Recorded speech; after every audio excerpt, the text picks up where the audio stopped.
And if one follows the code through, which we don't have time to go into detail today, you would, of course, get to a place in our history where shaking the spear becomes important as a marker along the way to development, and that leads you to the name of Will I Am Shakespeare.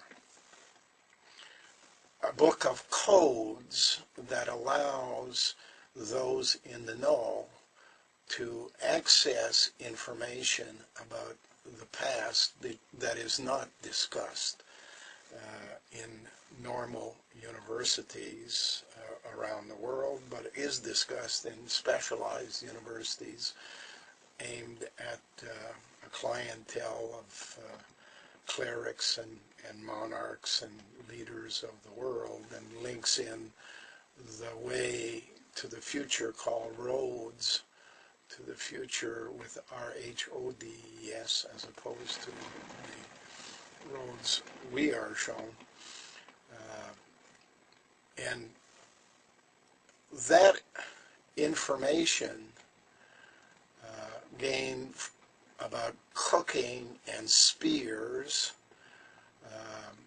leads us to the third most important development, and that is clothes. And since spearheads were modified at one stage of the game to become scrapers of animal skins, that has enabled scientists to follow the track where, because it was cold in the northern part of the Mediterranean especially, and in order to survive over the winter period, animal skins were used as clothing. So the Neanderthaler, a person linked to cooking, a person linked to weapons, a person linked to clothing, is living a concurrent life to the human life that is happening in the Afar Triangle of Ethiopia, that basic district. And at one stage of the game, 84,000 years after the arrival of woman, the division of the genders occurs, and one stage later on, the entry or the coming together of the two basic groups, Neanderthalers and human beings, occurs. Prior, I would suggest, from what I've been able to decipher, at a period somewhere around 60,000 BC. And for a while, they basically share activities. There's a suggestion that among the Neanderthalers, there is a significant number of people whom today we would refer to as idiot savant. I guess the most famous movie made recently is The Rain Man with Tom Cruise. And it suggests that in the Neanderthal group, there is a certain group of people whose brains function on a much higher level than the rest of the people, and especially of the clan mothers and their men and that society. However, the price they pay for having access to that much higher level of intellect on a very specific part of knowledge is that they become lower in their abilities on the other side, on practically everything else, and therefore they need assistance from the human species in order to pursue a normal, quite difficult to use the word normal, but a life beyond what they would be able to do on their own.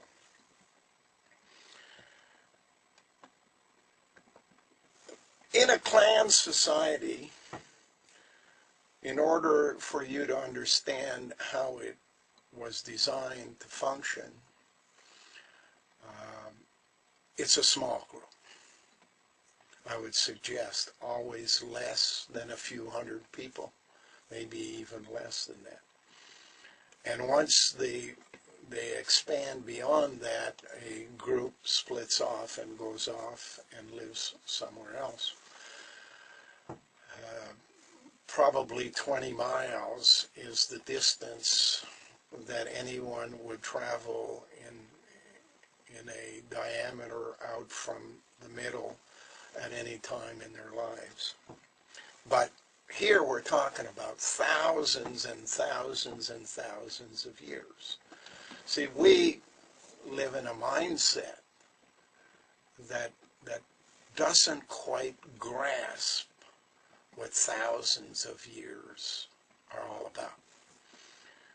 I can tell you, for example, that back at the time of Jesus, 2,000 years ago or so, and you can somewhat imagine how far away that is.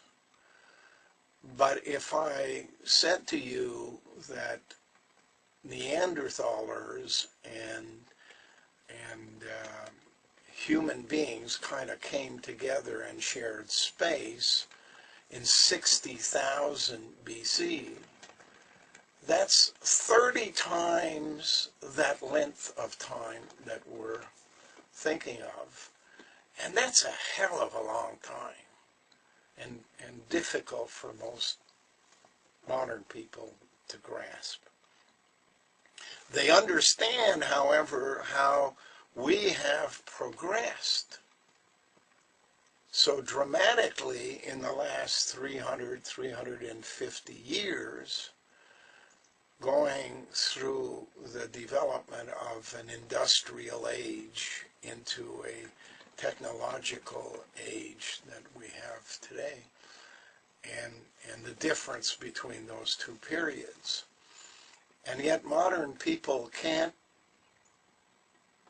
ask themselves the question, why is it that we are told by our educators that ancient man, prior to the Ice Age, was a caveman with absolutely no technological abilities?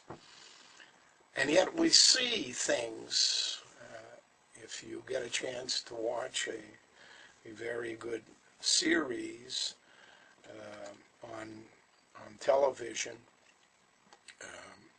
made by the BBC called Around the World in 80 Treasures by a guy called Cruikshank.